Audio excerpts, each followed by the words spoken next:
In the history of our universe, deli meats and technology have rarely intersected. It wasn't until ham and radio teamed up that the pairing of cold cuts and transistors became wonderful communications partners. And it's very possible that I have that all completely wrong. When's lunch? Radio has been around in several forms since the first successful radio signal was sent by Guglielmo Marconi in the late 1800s. One of the perhaps lesser-known uses of radio is ham radio. Ham radio is a type of two-way radio. In a way, you can think of it like a walkie-talkie or a long-distance telephone call, but with no charges. And hams are actually people. They're radio operators, amateur radio operators. While ham radio is purely for hobbyists, operators are often called upon during civilian emergencies. Ham radio is effective because you don't need a power grid in place to operate it. I met up with Kristen Gallerneaux at the Henry Ford Museum of American Innovation to learn more. This is a ham radio. It's radio, but this really looks like it belonged in an old Hollywood movie set. Definitely. When did it start? So ham radio really got its start in about 1927, and that was when the Radio Act was put into place. And at that time, the government dedicated a certain amount of the radio spectrum band to these amateur radio operators.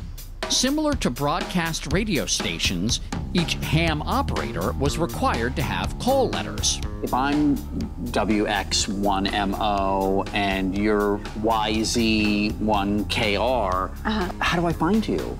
So what you would do is you would find a open frequency. That means nobody's using that frequency. And then you would send out a message, CQ. And CQ means, is anybody listening? Please respond. And then you would start your peer-to-peer communication. Well, this must have been absolutely thrilling, like in the 1930s. If you're in New Jersey and you suddenly are talking to somebody in the Congo. Exactly, that happened all the time. After a successful communication with another ham operator, it is proper etiquette to exchange addresses and to send a special type of postcard, known as a QSL card.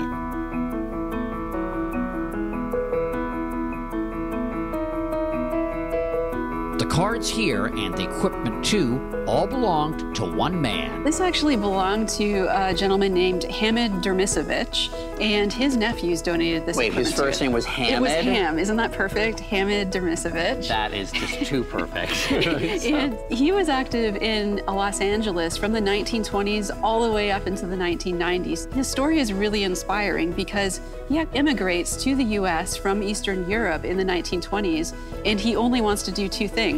One, gain U.S. citizenship, and two, earn his ham operator's license. This is his record of all the kinds of people that he communicated with from his station in L.A. And they're quite beautiful. They really are. I mean, just the romance here of being a single user.